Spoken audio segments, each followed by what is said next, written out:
Shalom sahabat Alkitab, marilah kita memulai hari ini dengan perenungan akan firman Tuhan.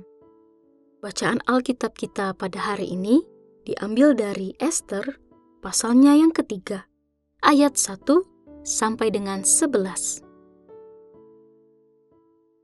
Sesudah peristiwa-peristiwa itu, Raja Ahasweros mengaruniakan kehormatan besar kepada Haman bin Hamedata, orang Agag, menaikkan pangkatnya dan menetapkan kedudukannya di atas semua pembesar yang ada di hadapan raja. Semua pegawai raja di pintu gerbang istana raja berlutut dan sujud kepada Haman, sebab demikianlah diperintahkan raja tentang dia. Tetapi Mordekai tidak berlutut dan tidak sujud. Para pegawai raja di pintu gerbang istana raja berkata kepada Mordekai, "Mengapa engkau melanggar perintah raja?" Setelah mereka menegur dia berhari-hari, namun tidak didengarkan juga, mereka memberitahukan hal itu kepada Haman untuk melihat apakah sikap Mordekai itu dapat diterima, sebab ia telah memberitahu mereka bahwa ia orang Yahudi. Ketika Haman melihat bahwa Mordekai tidak berlutut dan sujud kepadanya, hati Haman pun sangat panas. Tetapi ia menganggap dirinya terlalu hina untuk membunuh hanya Mordekai, karena orang telah memberitahukan kepadanya kebangsaan Mordekai. Haman lalu berupaya memunahkan semua orang Yahudi, bangsa Mordekai, di seluruh kerajaan Ahasweros. Pada bulan pertama, bulan Nisan, tahun ke-12 pemerintahan Raja Ahasweros, orang membuang pur, yakni undi, di depan Haman atas hari dan bulan, dan undi itu jatuh pada bulan ke-12, bulan Adar. Lalu Haman berkata kepada Raja Ahasweros, "Ada suatu bangsa yang hidup tercerai-berai dan terasing di antara bangsa-bangsa di seluruh daerah kerajaan tuanku. Hukum mereka berlainan dengan hukum segala bangsa, dan hukum raja tidak mereka lakukan, sehingga tidak patut bagi raja membiarkan mereka leluasa.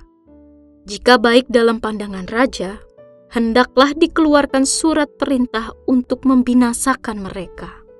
Hamba akan menimbang perak 10.000 talenta dan menyerahkannya ke dalam tangan para pejabat yang bersangkutan, supaya mereka memasukkannya ke dalam perbendaharaan raja." Raja lalu mencabut cincin materai dari jarinya dan menyerahkannya kepada Haman bin Hamedata, orang Agag, seteru orang Yahudi itu.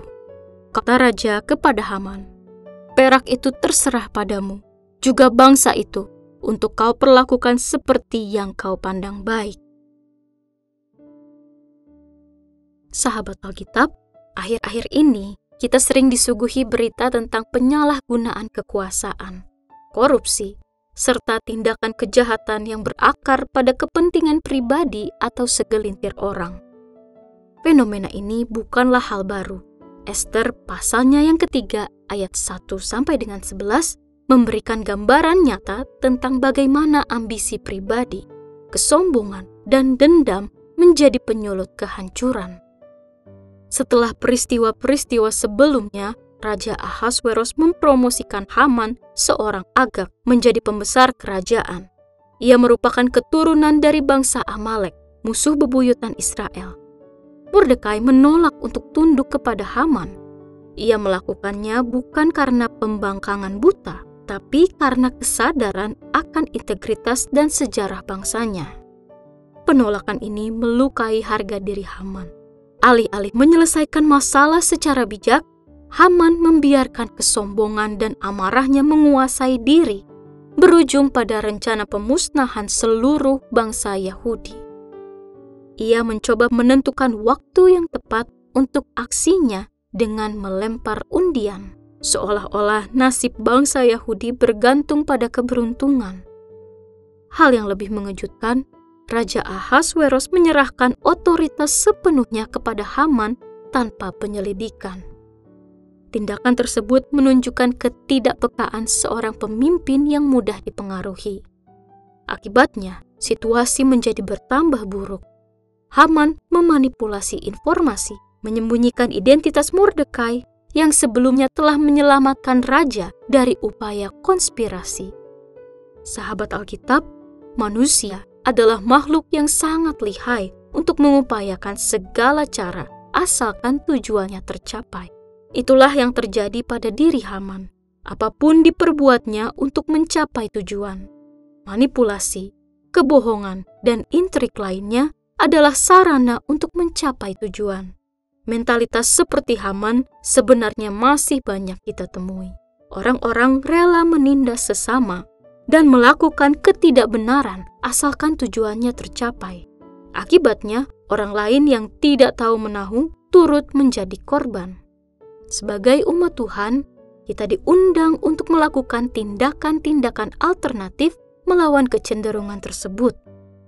Kejujuran, kerendahan hati, dan penguasaan diri adalah keutamaan yang harus kita kerjakan dalam hidup sehari-hari. Kita harus berpegang kepada nilai yang dilandaskan kebenaran firman Tuhan. Jangan sampai terseret arus zaman yang cenderung merelatifkan segala sesuatu. Apa yang benar bisa menjadi salah, dan yang salah bisa menjadi benar, tergantung kepentingan siapa yang hendak diperjuangkan. Mari kita berdoa.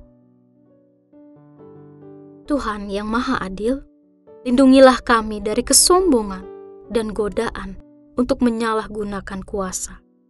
Ajarkanlah kami untuk hidup dengan kejujuran, kerendahan hati, dan penguasaan diri, agar setiap langkah kami selalu selaras dengan kebenaran-Mu.